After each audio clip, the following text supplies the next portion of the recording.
Devocional Biblionauta, 1º de abril, leitura diária, 2 Samuel, do 4 ao 6. Tema da devocional: boas intenções sem a palavra do Senhor são perigosas. Um resumo de 2 Samuel, do 4 ao 6 é o seguinte: o capítulo 4 registra a morte de Isbosete por traição. Davi mandou eliminar os traidores. O capítulo 5 relata Davi sendo constituído rei sobre todo Israel. Davi conquistou Jerusalém, que até aquela ocasião estava sob domínio dos jebuseus, e constituiu Jerusalém como sua fortaleza e capital do reino. No final do capítulo, há o relato dos filhos de Davi, nascidos em Jerusalém. O capítulo 6 registra Davi buscando levar a arca para Jerusalém. Nessa devocional destacamos: boas intenções sem a palavra do Senhor são perigosas. 2 Samuel 6 tem um relato intrigante e complexo de Davi levando a arca para Jerusalém. Porém, na primeira tentativa, houve uma morte trágica, a de Uzá. E parece assustador, pois Uzá tentou salvar a arca. Mas precisamos ver com um pouco mais de calma esse texto. Primeiramente sobre a arca. A arca do Senhor, a arca da aliança do Senhor, a arca do testemunho, representava a presença santa do Senhor entre o povo. Dentro dela estavam as tábuas da lei, as tábuas que chamamos os 10 mandamentos, ou decálogo, simbolizando a revelação de Deus a Israel e a aliança do Sinai. Ela era o lugar de encontro com Deus no mais íntimo do santuário, onde o Senhor revelava a sua vontade.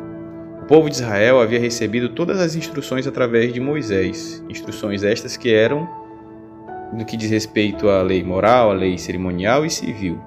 E de acordo com Êxodo 25, 10, 22, a Arca da Aliança era um propiciatório, um testemunho, um lugar de encontro e representava o trono de Deus entre o povo da aliança.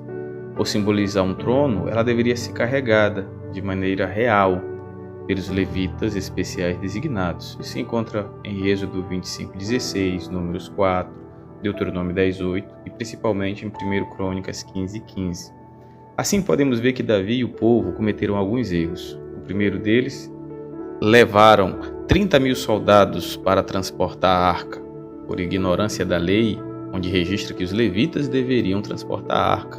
Eles levaram soldados ao invés de levitas. Segundo, colocaram a arca para ser transportada em carro de boi, ao invés de ser carregada pelos levitas. Israel adota o modo de transportar a arca usado pelos feiticeiros pagãos filisteus, onde mostra algo que está mergulhado no ocultismo. Lá em 1 Samuel 6 mostra isso, que os filisteus consultaram seus feiticeiros e magos e eles instruíram a colocar a arca em um carro de bois novos. Israel queria descer a arca de uma colina sem correr o risco de quebrá-la, então buscaram levar num carro novo. Queria trazer ela sem que os inimigos os perturbassem. Então foram escoltados por 30.000 soldados. Fizeram do jeito dos homens, mas não do jeito do Senhor. Eles estavam um tanto preocupados com um terreno um pouco acidentado, pois estavam descendo de uma colina. Então chegaram, como diz o versículo 6, à eira de Nacon.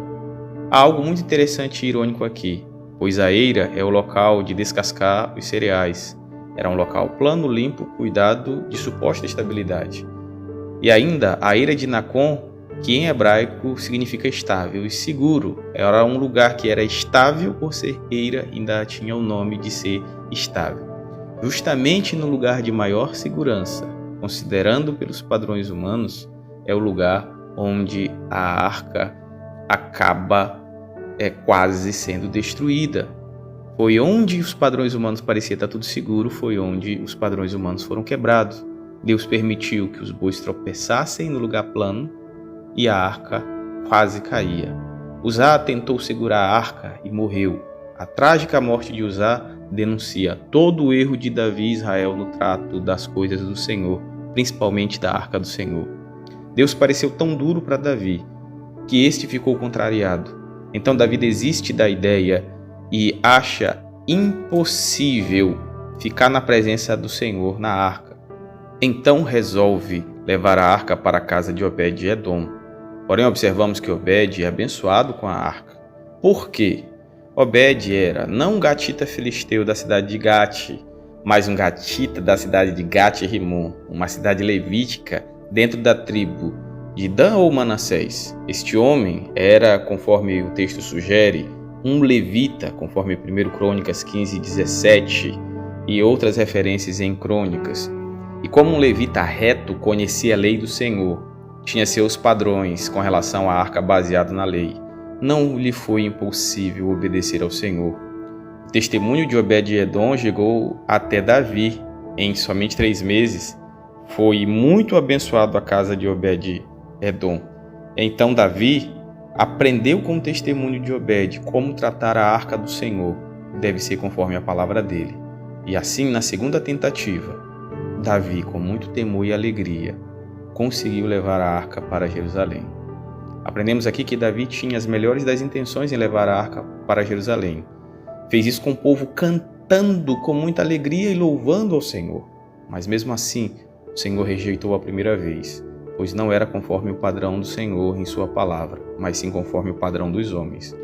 Foi somente na segunda vez que o Senhor aceitou, quando as intenções de Davi e Israel se alinharam com a palavra do Senhor. Tomemos cuidado de achar que só boas intenções são suficientes. Boas intenções, desalinhadas com a palavra do Senhor, são insuficientes. O Senhor não quer as coisas do padrão humano. Ele quer do padrão dele, do jeito dele. Nossas intenções devem estar alinhadas à instrução do Senhor. Ou, se dependermos só das nossas intenções, sem a palavra do Senhor, fracassaremos miseravelmente. Que o Senhor tenha misericórdia de nós. Um bom dia para você.